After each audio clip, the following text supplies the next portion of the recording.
It's Monday night. It's time for the off night. So, can I say we're going to celebrate? Joan Crawford has risen from the grave. And more importantly, from our comedy compound on Zug Island, we have the sorcerer of insouciance, our host with the most, ladies and gentlemen, Mark Sweetman.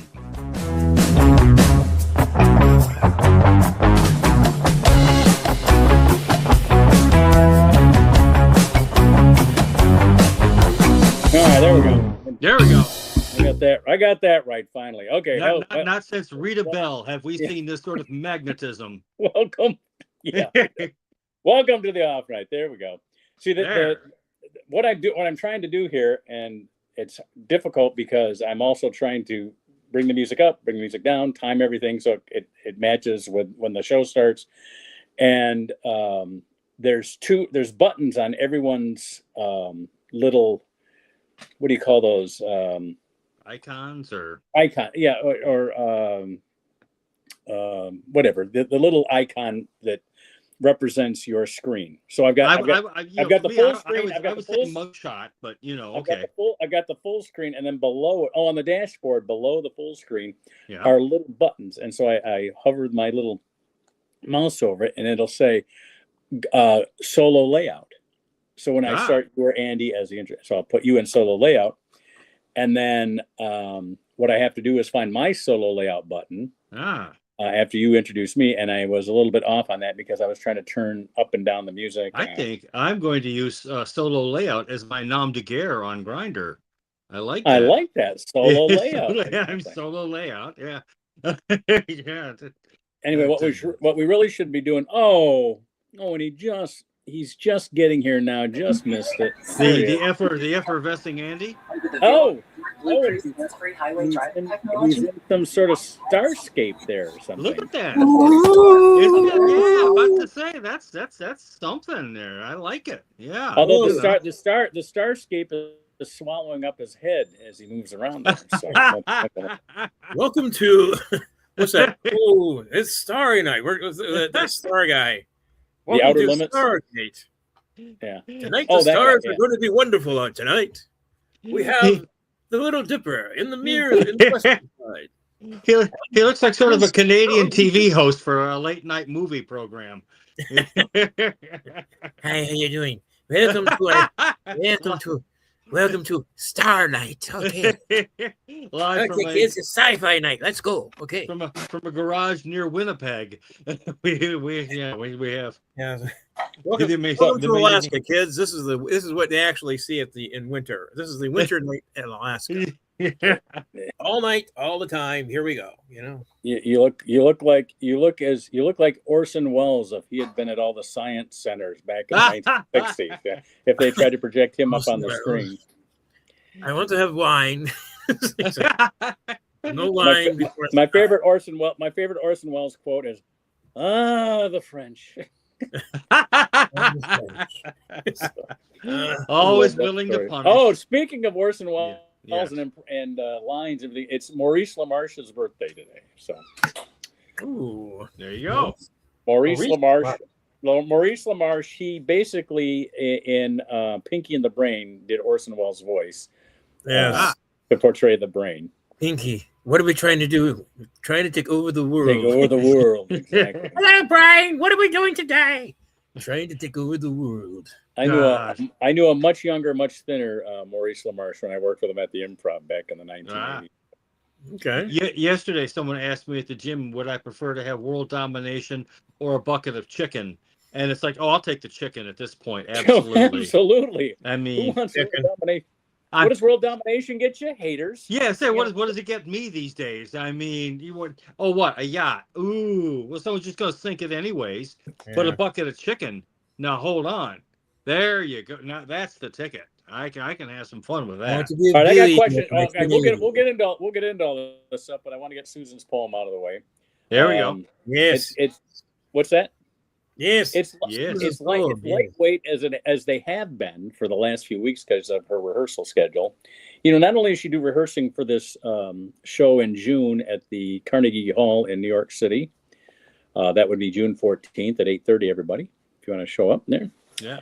And I had a link last week to the tickets. I think I'll look for it again. Put that up there again. But anyway, and I must protest, Mark. Her writing hasn't been lightweight. She's been minimalist. She's going for minimalism. Perfect. Yep. I'm going to re-edit. She's going to be showing up after we're no longer live and we're putting this out there for tape delay. I'm going to redo that so that she's my mouth will be moving one way, and I'll be saying, my mouth will be moving one way, but my words will be going, it's minimalist. It's now minimalist. She's going for a minimalist approach that really makes the listener fill in between the lines. Right, as any good artist would, right? Absolutely. I mean, she's not going to waste a whole lot of time on boring detail. She's just going to bring us the very esoteric. But I'm just, but to pump her up and blow her horn so she doesn't have to. Not only is she rehearsing for this on Monday nights, on Tuesday she rehearses with the Livonia Civic Chorus, and on Wednesday she has another choir she sings with and an orchestra. And so sometimes she has to make sacrifices, which one she's going to miss out on, because there's 4 rehearsals a week and there's only 3 days that they rehearse on. So, well, that's what happens when you marry a wildly talented person. These are the sacrifices that you have to make. So there you go. Yes, that's right. Whereas me on the other hand, being bereft of talent, I'm available all the time, pretty much anywhere. You can, yes, we know very well, Pinky, how talented you are. You can reach me on Grindr. My name is Solo Layout. I love that. I love that. Solo Layout. All right, well, I'm going to get to her poem. And this is interesting too. About at the beginning of the year, they allowed us to copy and paste into a note section. And it acts as a teleprompter, and it'll actually roll up as you're reading it.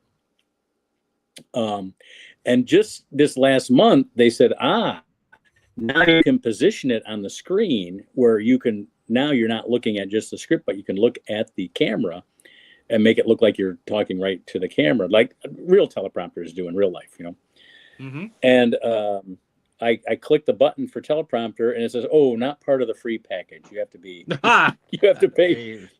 for your package to get that one." Oh dear! And I chambered up this entire section from the Aristocrats to start the show. But, Very good. All right, we'll say that as an extra special treat for later, shall we?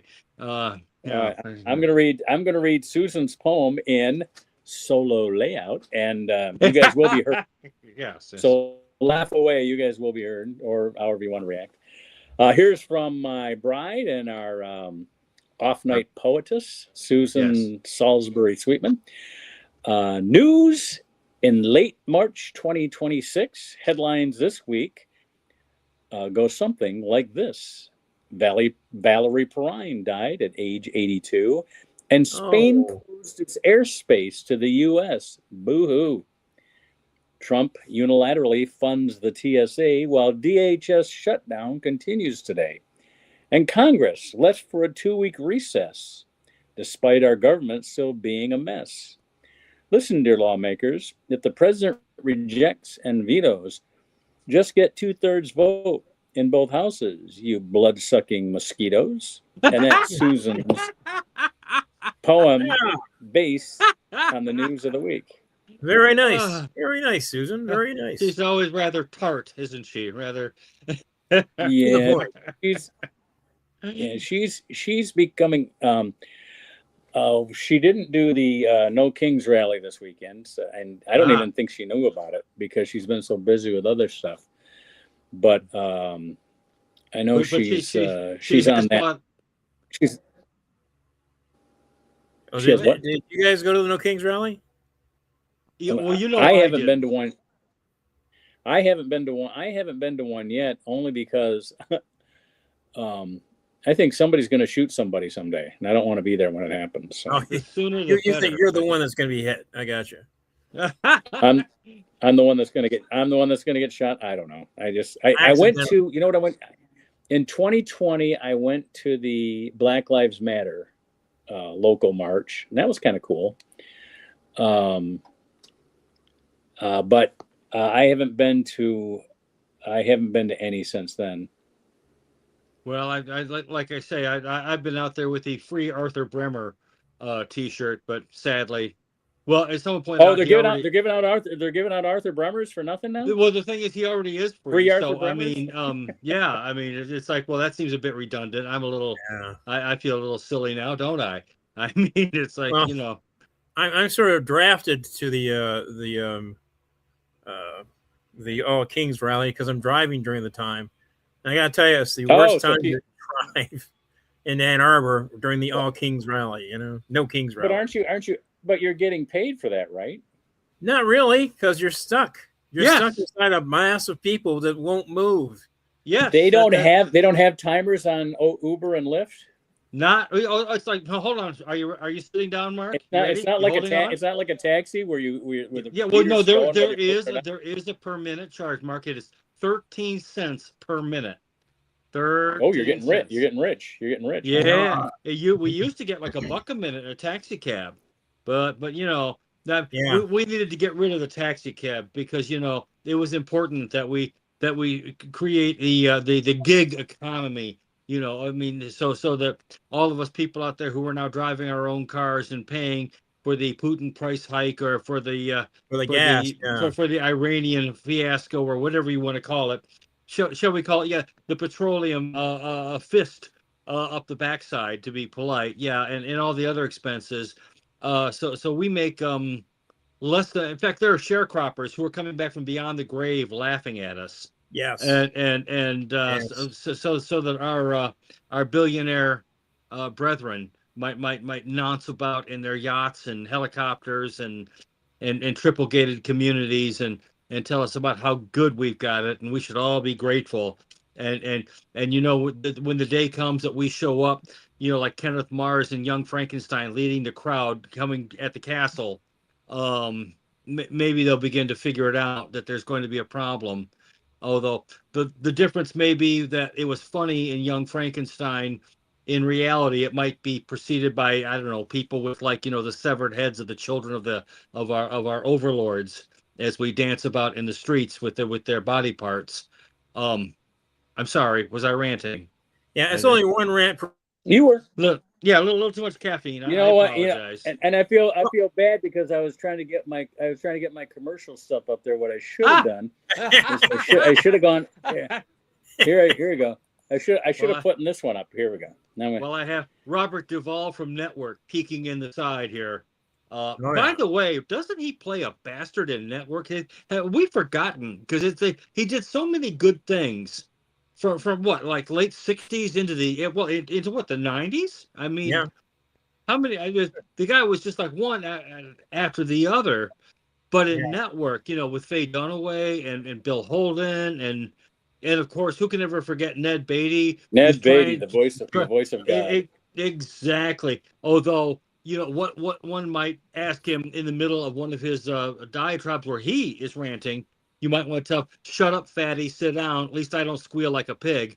But that might have thrown off a little bit. Got it. You know, I got you know, because Deliverance came out before Network. I wonder how many people were watching it and thinking. It is my understanding that Ned does not like to be reminded of his role in Deliverance. Yeah, I think it was traumatic. I mean, he does kind of get plundered by a redneck. I mean, it's a traumatic. If it had been a billionaire, different story altogether. Well, yeah. I mean, if I'm going to be like, you know, booty pluked, I at least want someone who's, you know, got a yacht. I mean, or at least, you know what the word yacht means. I mean, you know, you saw the some of the people that they, you know, in the movie Deliverance, that they did use a few locals. In fact, the guy who wrote Deliverance, the screenplay, played the sheriff in that movie. Now, was the screenplay, was James Dickey? He wrote the book. Did he write the screenplay too? Yeah. He plays the sheriff, and he's like, "Don't you ever come back here." and that looked like, "No, sheriff, I won't." John Voight, I think, delivers that line. Yeah. And again, when Voight, who again, he coming off Conrack and Midnight Cowboy. Yeah. Burt Reynolds is also I mean, he's the guy who doesn't have an Academy Award at that point. He'll get one. But again, just an amazing movie, amazing cast. And what do we have now? We've got what, Timothy Chalamet in a dress. I mean, is that well, I mean it excites me to no end, of course. I'll tell you what terrifies me is did you watch Weapons? I've not yet. I want to, because it has a good pedigree. Some of the guys. I don't watch horror films that much, but that one got to me. I think it's because she reminds me of my second grade teacher. You know, it's the big red lips and the makeup. You know, it's like our second grade teacher used to kiss us every time we left. We had these big red lips on our heads, and it's like, you know, mom would say, "Where you coming from? Burlesque show?" No, we're not.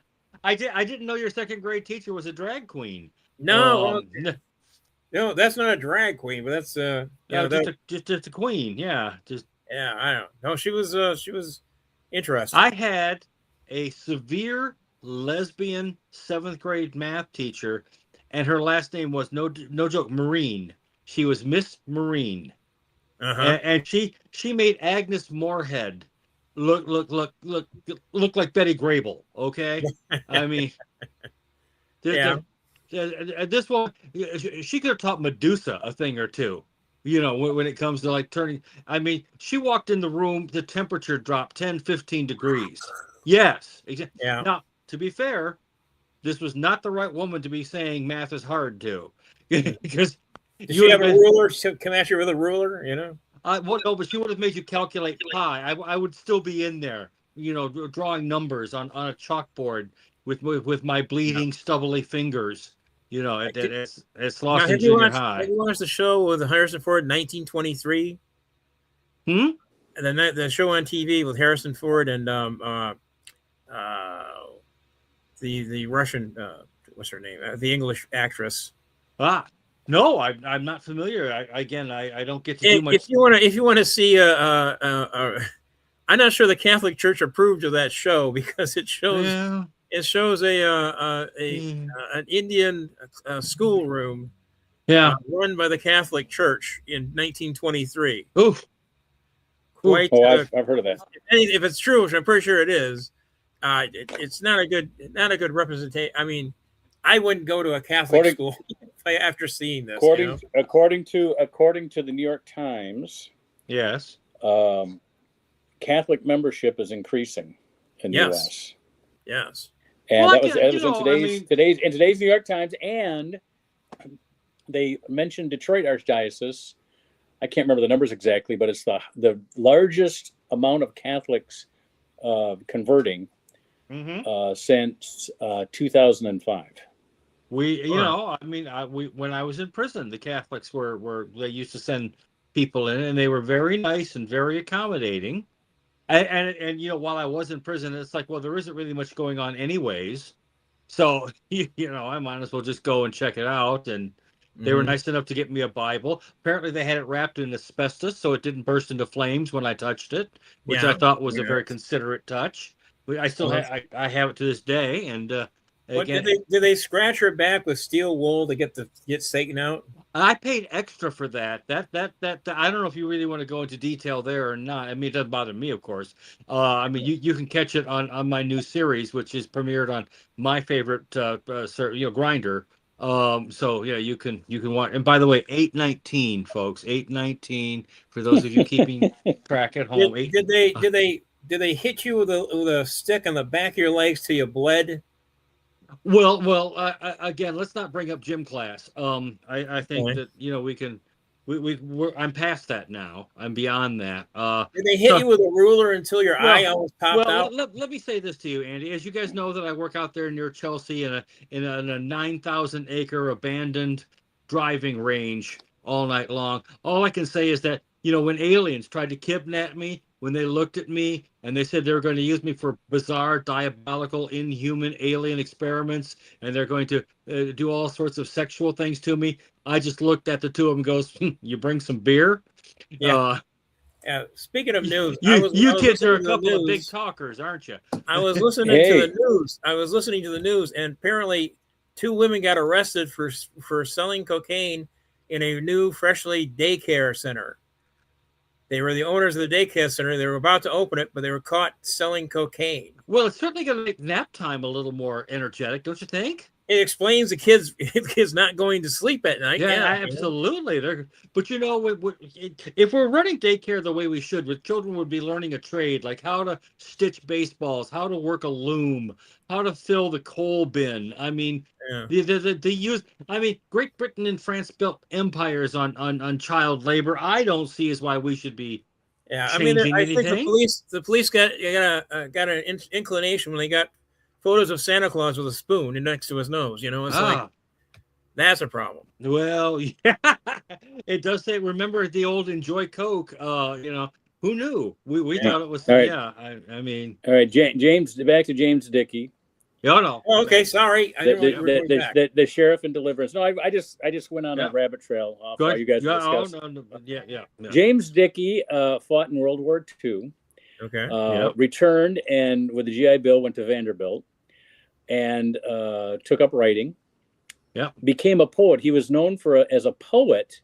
Yes. Until he wrote his very first novel, Deliverance. Yes.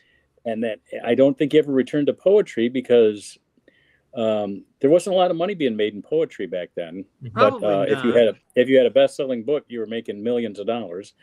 And he converted that into a screenplay. He got nominated for a Writers Guild Award and a Golden Globe, but not an Academy Award. And he also, there's one more that he wrote.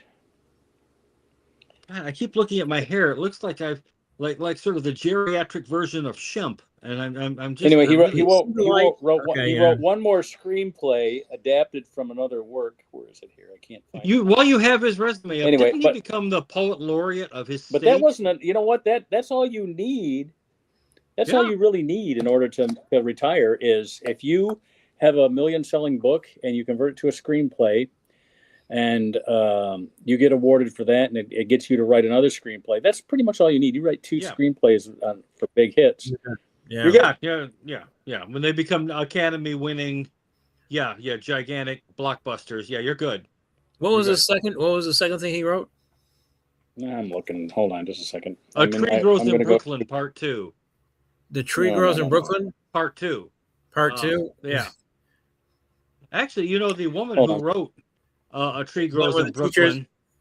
She attended the University of Michigan while her husband was going to law school here, but because she had not properly graduated from a high school, even though she was one of America's leading authoresses of the time, the University of Michigan would not confer a degree upon her. Which again, she was matriculated here. She went to the classes. James Dickey was a consultant in poetry to the Library of Congress. Yeah, well, I said, didn't he become a poet laureate of his state, or am I mistaken? Yeah, I think he was from Tennessee. Yeah. Yeah. The Southerners take their poetry very seriously.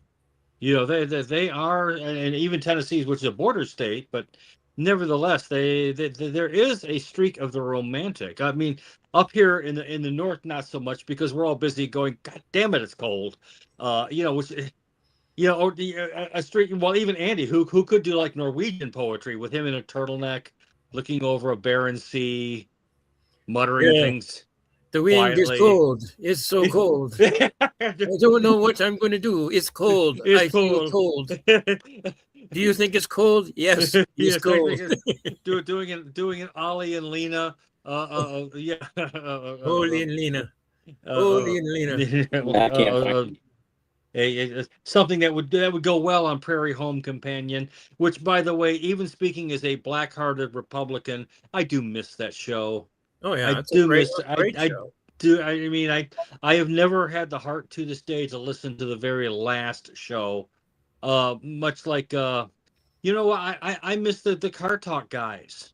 Yeah, I used to listen to NPR all the time. Car Talk was great. Click and Clack, the Car Talk. Yes, yeah. And Clack.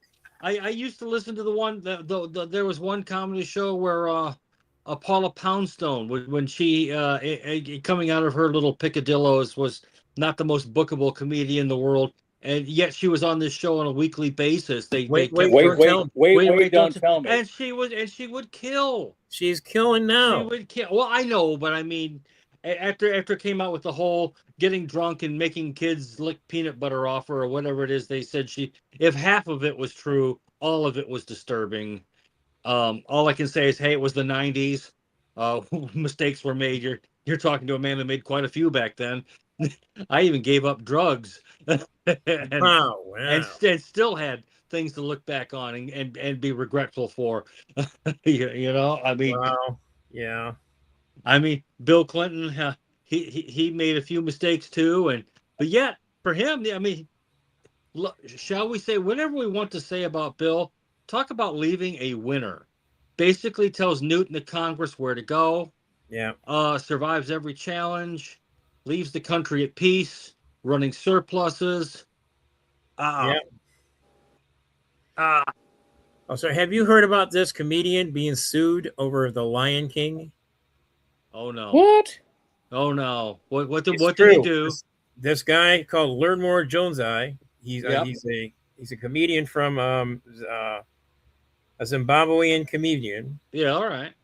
So he did a thing about The Lion King, like the opening sequence where it has like, oh, the Tenga, that sort of thing. Yeah. You know, apparently he says it's a translation of that. There's a lion that's coming after me. Please get me home. You know, I think I got it right here. But the guy who's suing him is the guy who wrote The Lion King.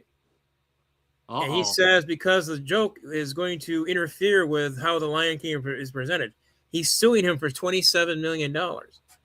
Oh my God! What really pisses me off is how does this guy have $27 million? He's a comedian. Wait, in what country is this? Because it won't fly in the U.S. I hope. I think he's being sued in the United States. He got served in the United States. Well, you know, you could be sued for any amount by anybody. That don't mean you're going to get it. The stand-up comedian was served in the lawsuit while performing a set at the Laugh Factory in Los Angeles on social media on March 24th. I am now, as Jonesy says, I have now a gluten allergy, anxiety, and I got served. I'm now American. Okay, there you go. Now I have a gluten allergy, anxiety, and I got served. I'm an American. Well, we remember again since this show is all about living in the past. So here it is. Yeah. The song starts with the lyrics: "Nats in Nogandia, Baka Baba Chidwa Nikwada." We all remember the dentist. It's sung in Zulu, a song of South Africa, according to court documents. Jones told the podcast that the English translation of the lyrics mean, "Look, there's a lion! Oh my God!" And you're joking. Do you remember the dentist that shot the lion about 10, 12 years ago? And boy, oh boy, now that didn't. And of course the locals were like, "Good." Do you know how many? What we used to do when the lion would come around? We weren't singing "The Lion Sleeps Tonight." We were running for our lives because he killed 3 of us last week. Yeah, and it was a freaking ghost in the darkness. That's what we saw. You're about to say you guys see a nice, cute, cuddly rug or whatever. We see a 350-pound, evolutionally evolved, fanged killing machine that roams at will. So apparently the lyrics were. The lyrics by Morak said the translation is "All hail the king." So that's what it's supposed to say. But he was just making a joke, and this nuthead is suing him for making a joke about his play. Wow. It's a joke. It's a simple joke. I'm going if he's in an American court, it's not going to go very far. That's going to be. It's in California court on March 16th. Well, you might want to be careful because, while we don't have loser pay, if you do file frivolous lawsuits, you can actually receive a sanction, and the people who you sued and your case is dismissed can then come after you for costs, all manner sorts of costs and penalties. I was sure as shit if when this thing gets kicked out, I was definitely sue the composer to the Lion King, and sue him for like $50 million. Well, it just just one of those sort of sad but then again, in other places like in Canada, where if you make a joke and the audience member should object for some reason, you can find yourself going to jail, because there they have speech codes and whatnot, and the same is also true to some degree, to a lesser degree, but true nevertheless in Great Britain, which I find chilling, to say the least. I mean, if you're going to be a comedian, you're going to say things. I mean, some people will think you're brilliant, while others, well, even Dana Carvey has joked, or not Dana Carvey, but Dana Gould has talked about how he has walked the room before, and he didn't necessarily mean. He talked about one show that he was having a good old time and having a little sing along at the end, and he goes, "Okay, alcoholics on this side, great. Okay, this side, survivors of incest, yay!" And apparently, after the show, some woman comes up and with her daughter and goes, "My daughter was we were having a great time until you brought that up and you triggered." He's like, "How the fuck am I supposed to know?" that one of my offhand, off-colored remarks about being an incest survivor is going to trigger your daughter here at the comedy show. Mm-hmm. This is not a therapy session. And remember, Dana is of course on the left side of the aisle, but certainly I would say maybe not a free speech absolutist, but certainly someone who is all in favor of open. Did you guys ever see the I think it was Amazon or Netflix, one of the streaming stations had a documentary about the old Dana Carvey show? No, I'd love to see that. Oh, my favorite part was when they showed a commercial that they played about the show, because they tried to slot it in after Tim Allen's Home Improvement show.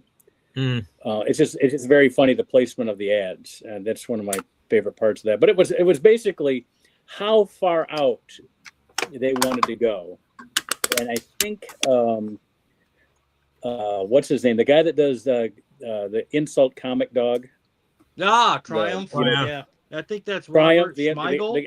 Robert Smigel, and he used to do the films on Saturday Night Live. Colbert was in that thing too. I think he was a part of that. Yeah, the ambiguously gay duo. He did those. Yes, those were hysterical. But anyway, he and Colbert and Steve Carell. It was the first job they ever got hired for after they were at Second City in Chicago.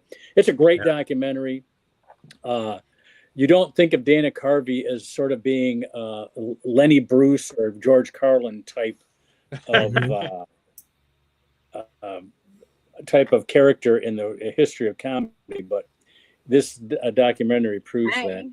Hey, there's Susan. Susan, we like your phone. But Mark, you worked in the club. Andy, you worked in the club. You remember back then? I mean, even the clean comedians could be a little bit risque here and there, Well, Jay Leno, who was about as white toast as you come, even he, his last 5 minutes, he said, "Well, this is what they come out for. They can see me do this on television." Right. So when they're coming to a club, and it's in the basement of a steak restaurant at 14 Mile and Woodward and Royal Oak, this is what they want to see. But remember, like Judy Tenuta, again, she wasn't profane. No, but she was bawdy, in the good old fashioned sort of brassy. What are the, you know what I mean? Petite flower. If you think about it, if you ever saw the woman who was the buxom woman who lived to be 80 years old and performed Mae forever. West. Mae West. You ever saw Mae West? She was like Judy Tenuta in her in her day. Mm-hmm. Oh God, Alice Cooper tells a story about him being in a movie with her, the last movie she ever made, and she kept trying to seduce everyone, and they're like, "We're not even sure she's really a woman." There was talk. I remember that there was talk of that. Yeah, Carol Channing. People didn't know whether she was a woman or not. Remember? Yeah, and Carol Channing was, of course, just a god of drag shows for years. People were doing a Carol Channing impression. Well, it was easy. I mean, Mae West and Carol Channing were easy to do in drag. And again, very over the top. It's like, is there a Brit? I mean, there's Brits that aren't even comics that can do Queen Elizabeth, for crying out loud. Well, let us remember Elaine Boozler when she would do a medley of various people having orgasms, including Queen Elizabeth. I mean, but again, have you ever heard? Speaking of documentaries, have you ever heard the story of her first comedy special, which she self-financed? Yes. Turned into a big hit for HBO, but they didn't want a thing to do with it. But you know, but you know what? Because they didn't want anything to do with it, she made all the VHS. Yeah, she got all the money. Yeah, I like that. You know, so I mean, as it turns out, it's probably her getting turned down for all these offers is probably the best thing that ever happened to her. Yeah, no, that's true. I mean, she's got a place. Here's how bad it was for her. She's got a place in New York, a place in Los Angeles, and a place in Italy. Okay, so I mean, how bad could things have worked out for her? You know, what I mean? It's true. You know, I remember her. She was again a regular on all the cable comedy shows. Remember there, not only the Improv, but there were other shows at the time, as you guys may recall. Mm-hmm. You need to Google or actually put it in a YouTube search. Elaine Boozler appears on Andy Kaufman's talk show. Yeah, I've seen that. Where he's sitting in that ridiculous desk that's where he's like 10 feet higher than she is, and he's looking down on her. Oh God! Now, are you friends with her on Facebook? She posted all these signs from the No Kings rally. They're very funny. Only the funny ones. Yeah. Well, I can say I drove through the one in Ipsy, and I drove through the one in Ann Arbor, and I got stuck in the one in Ann Arbor. You know, if you've ever been a taxi cab driver, political events become the bane of your existence. The hash bash is something. It's just like, I understand what you people are trying to say, and we appreciate that you're all about freedom. If you don't get out of my way, I'm going to use a flamethrower and set all of you on fire. Let's be civil. That is no. I don't want to get paid. I don't want to get paid in marijuana or joints. Just stop smoking in my car and get out, please. Exactly. Don't make me put you in a timeout. You know that. I'm not a skunk. Hey, I had a friend of mine, David Porteous. He's since passed away. He was a Vietnam veteran. He was a gentleman who was actually in law school when he encountered, amongst other things, a flight full of young men going over to Vietnam. He unenrolled himself from law school and served 2 years in Vietnam. Wow. And then later on, as a cab driver, because again, he up and down story, the guy was a lawyer for Boeing. He was a Washington County sheriff's, all kinds of things. But as a cab driver, he drove former Secretary of State Dean Rusk, who was on campus giving a lecture. And he said, listen, he definitely had some opinions about the Vietnam War. He was in it, and not a big fan, surprisingly enough. But he again, taking a note from Susan's book, he was very civil and drove Mr. Rusk to his hotel, without turning around and screaming, you crazy bastard, you got me and 60,000 of my close personal friends killed. What the hell is wrong with you, you psychopath? Which might have been the way I would have handled it, maybe. I don't know, perhaps. Wow. So yes, Susan, if you work anywhere near college town, political events become polarizing, but for different reasons. Right. 4th of July parades become enraging. Michigan winning the national championship. It's like, I'm trying to make $1. You people did fine. You got trophies and rings. You're good. Now get out of the way. Could you put me back on my wheels, please? Back on the wheels. Well, I got news for you. I got news for you guys. Michigan's a week away from another national championship. Yeah, they probably. Yes. In which case, maybe stay off the road. Maybe they got to get through. They got to get through Arizona, which beat them earlier in the season. The last I saw just a little while ago, the ladies were winning, so they're doing fine too. And now is Connecticut's ladies still winning too? Because I don't know. It'd be weird if it was. It would be weird if it was Connecticut and then Michigan in both the women's and the men's final. That would be. I mean, I still am kind of. I kind of miss Carol not coaching the softball team, because even Lloyd Carr. Someone asked him, who was the top coach, thinking that it was going to be Lloyd, and Lloyd goes, no, Carol's right. Her office is right down there. What did she coach, like 40 years there or something like that? She was the winningest coach, not at Michigan. She was the winningest coach in college athletics. Period. Any sport, any sport, she was the winningest coach in college athletics. Wow. Right. Yeah. What's her name? Carol Cunningham or something? No, I'm thinking Carol Baker, who's an actress right now, because I'm in. I met Carol Baker. Well, see, there you go.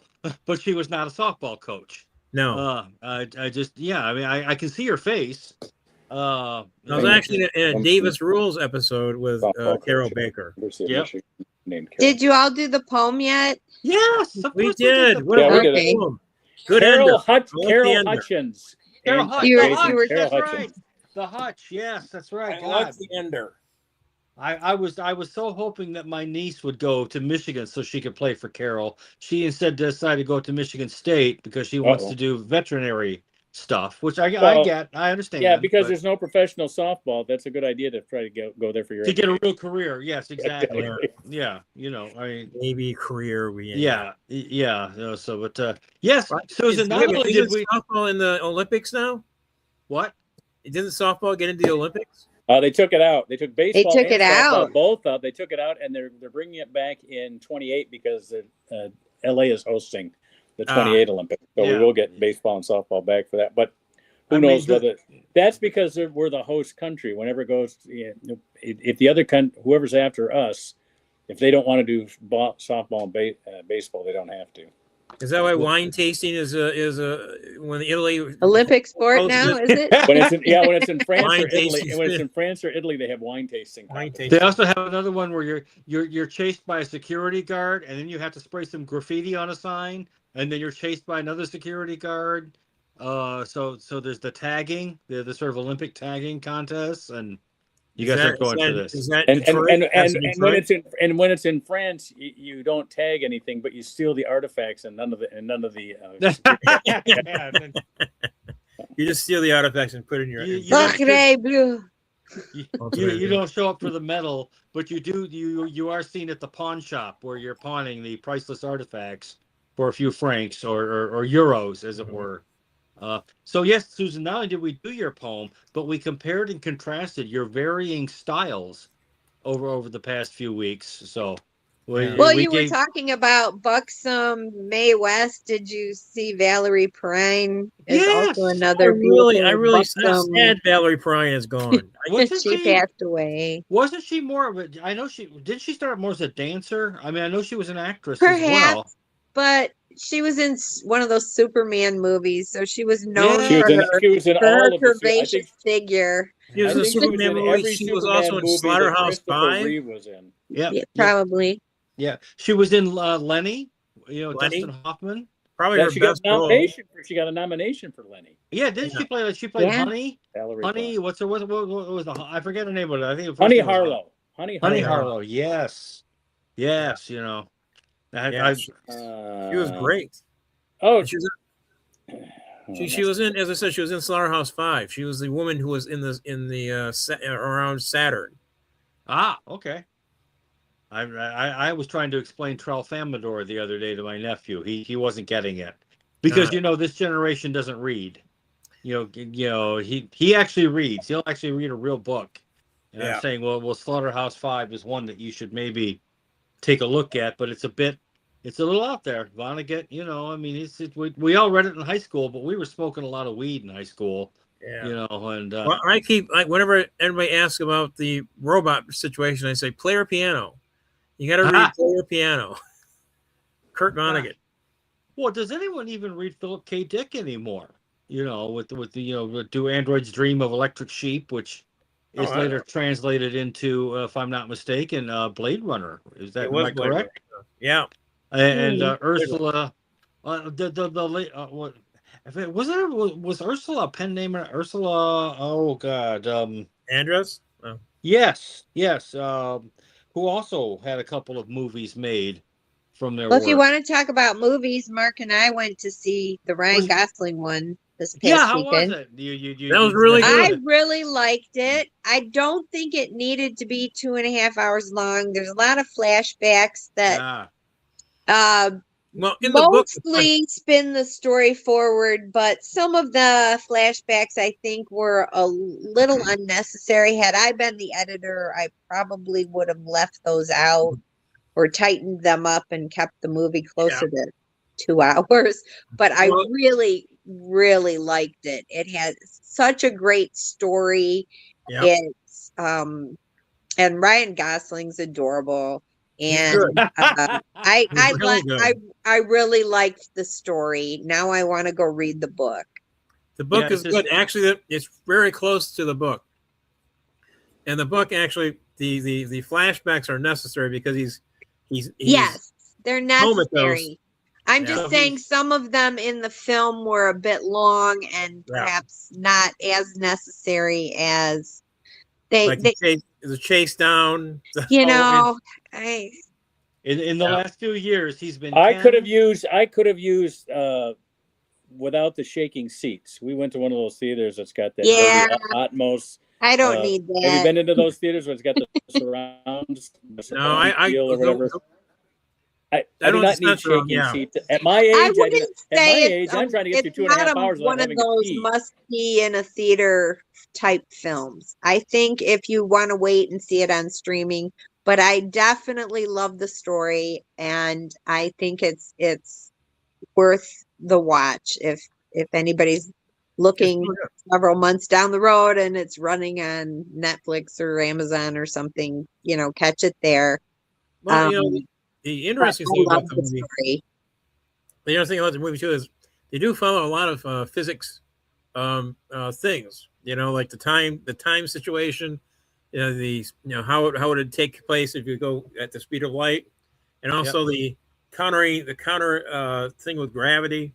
Yeah, and there are actually people trying to find life that doesn't have water. It's like, oh, that's true.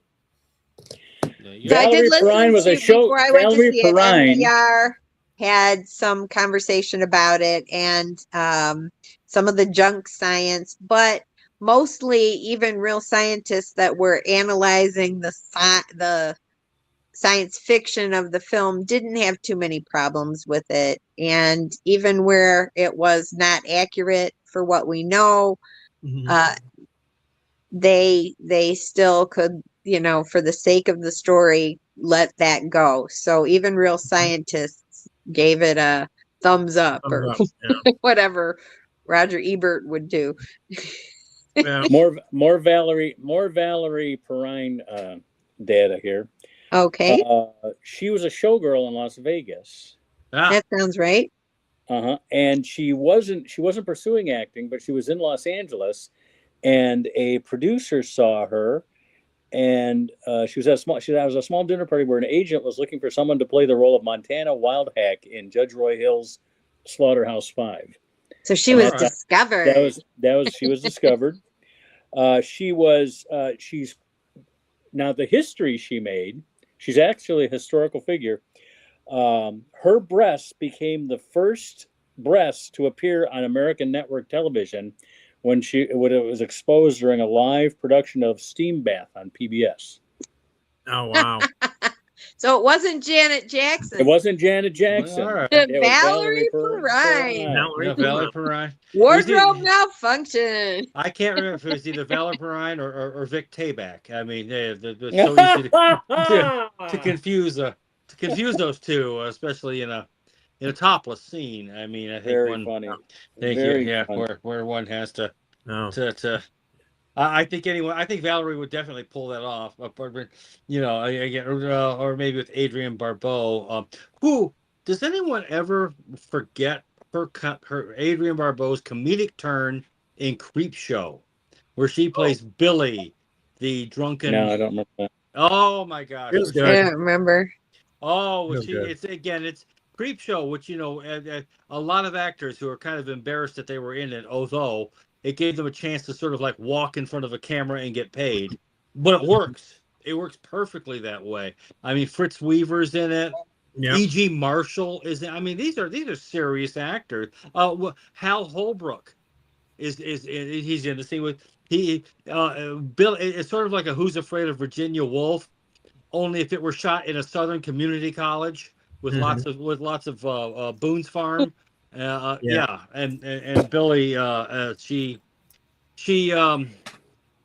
plays a woman who's maybe seen better days and had a little too much to drink, shall we say? And just if you go on from there, you'll get it. But it's also the first time I ever heard E.G. Marshall use "fuck." It's like, what? E.G. Marshall? Yeah. Here's another Valerie Perrine tidbit. More Valerie Perrine.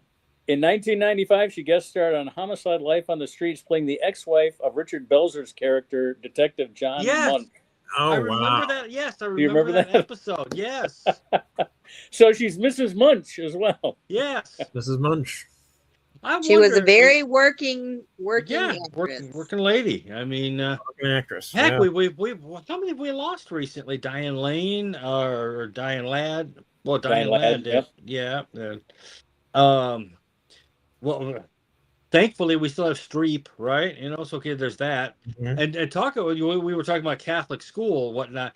How about Streep in Doubt? Oh yeah. Haven't seen that yet. You really should, but that is not it's one of those movies that you'll go, this is an amazing movie. I'll never watch it again. It's that kind of a movie. And again, where Streep doesn't just read words off of it. She brings a character to life right in front of you. It really is an amazing movie. And Philip I like Hoffman, that line in Hail Mary where they're doing the voices, trying to pick the voice for Rocky. Oh, Project Hail Mary. Yeah. And Meryl Streep, she can do anything. She can do anything, man. They keep going for another voice, so yeah. Yep. It's a running gag of the whole SAG-AFTRA crew. And need a name for his mate, Adrian. Isn't the creature's name Rocky? Yeah. Yeah. Don't give me too many spoilers. I thought that was really good. I mean, they did such a good job of creating that character, and it's like there's hardly anything to work with, right? But the body and of a rock character. That's always what good acting is. I mean, take Agnes Moorehead in the Twilight Zone episode where she plays the mute woman who's under attack from the tiny little aliens, who turn out to be United States astronauts who've landed on a planet full of giants. Yes. And one of them is Agnes Moorehead. Yes. Right. Who or Boris Karloff trying to project through all that makeup in Frankenstein.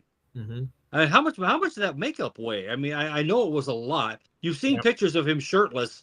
There's a famous one. It's like in Life magazine. He's getting the makeup applied. He's shirtless, with the monster makeup from the neck up, while they're doing it. And he's like smoking a cigarette. Because it's like 1933. Because that's what you do back then. You would smoke. Everybody smoking. Yeah. Everybody smokes. Everyone smokes. Remember how flammable the costume stuff is. Oh yeah. Absolutely. Yeah. So actor killed in smoking accident. There we go. Being able to project through all of that's not an easy job. The recent one, the Guillermo Frankenstein guy, he talked about being in the seat for 11 hours. Oh my God! Before he got to be shot, before they even started shooting, you would have to catheterize me. I mean, it wouldn't be good. I couldn't do it.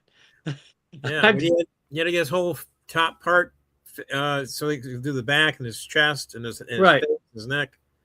No, it wasn't digital. It was all real. So. No, that's not good. Well, best of luck. I mean, that's why you got actors, and that's why I'm not one of them. I mean, what can you say? So how's practice going, Susan? You guys getting ready? Fine. You mentioned Agnes Moorehead. Wasn't she in Citizen Kane? Yes. Yeah. Well, she was the mother of Mercury Theater. She was a member of the Mercury Theater. She's in the Magnificent Ambersons. Mm-hmm. I mean, I'm a kid. I'm about to say She played the mother of Citizen Kane. Yes. Charles, and the mother of Bewitched.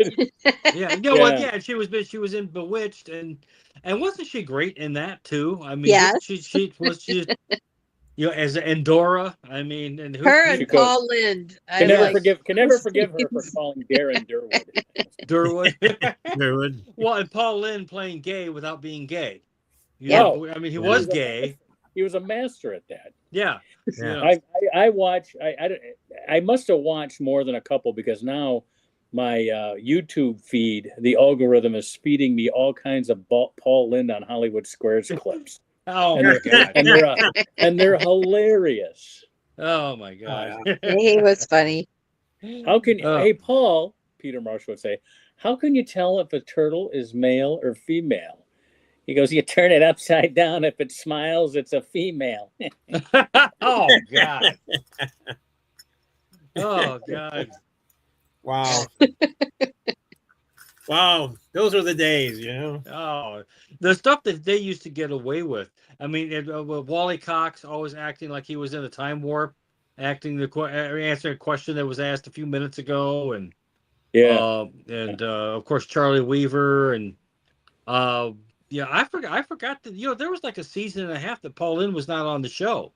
He got tired. He felt like he was being typecast and this and that, and he might possibly have been trying to get sober. Probably had a little problem with the Rent Boys. I mean, that's kind of what did him in. You know, he was. I guess when there's some history about him where he's kind of a very cranky.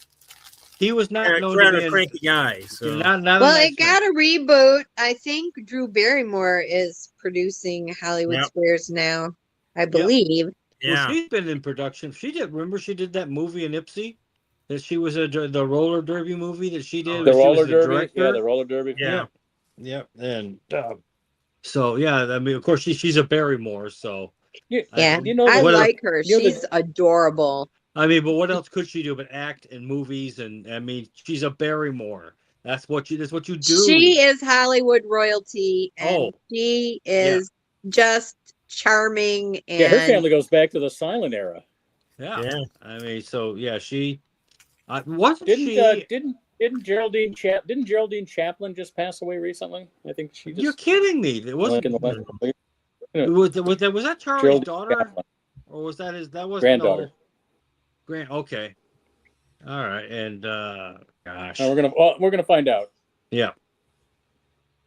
Oh, and it's 8:57. So find out quick. Yeah. 5-7. I like that. She's kind of being, You should watch 1923. That Mirren is in that. Helen Mirren? Geraldine Chaplin is still alive. She does great. I'm not sure about the whole series, but she's great. So, well, I love Helen. Here. I've loved Helen Mirren. She's one of the few actors who was in Caligula, really? She liked it. She's like, oh, no. Well, the movie they shot Caligula as a regular movie. It was Bob Guccione who then cut in all the adult portions of the movie. So I mean, they didn't know that it was going to be what it turned out to be. Gore Vidal wrote the script, and he took his name off the script eventually. I mean, that's one Geraldine. Yeah. Geraldine Chaplin was the first of Chaplin's 8 children with his 4th wife. Wasn't his 4th wife really young when he married her, or am I mistaken? Because his first wife was really young. His first wife was really young, Mildred. 14, 16. Mildred Harris. Well, Jerry Lee Lewis certainly. Well, I mean, he didn't break with tradition from a Louisiana viewpoint, but the rest of the world was a bit shocked to see that he'd married his 13-year-old second cousin. That was.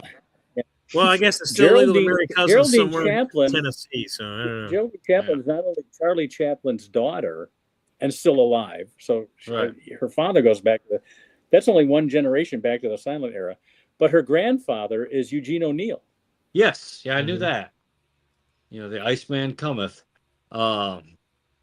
Which so I think there's a lot of alcohol in that situation there. So. I'm not sure. Probably. She should go and have. She should join the Methodist Church so she doesn't have alcohol. Oh God, who was the guy who wrote The Swimmer? Well, he wrote the short story that the movie The Cheever? Swimmer. I think it was Cheever. Yeah, Cheever. Yeah, you know, talk about basically all the liquor being consumed in Westchester County. Yeah, Burt Lancaster. All right, we're at an hour. We're at an hour, kiddies. We got the swimming pools all the way across. Yeah. 9 o'clock. 9 o'clock. Right. Bedtime. You guys ready to wrap it up 9 o'clock. Okay. Goodbye, folks. Yeah. What do we do every night, Pinky? Try to take over the world. Much Pinky like on the brains, Pinky on the brain. Much One like is a genius, the other's insane. Yeah. Don't forget Ren and Always Stimpy. Oh, here we go. Time to get out of here. Hey, we'll see everybody next week. Yep. You guys take it easy now. Go towards the light. Ah! See the light. Go towards the light.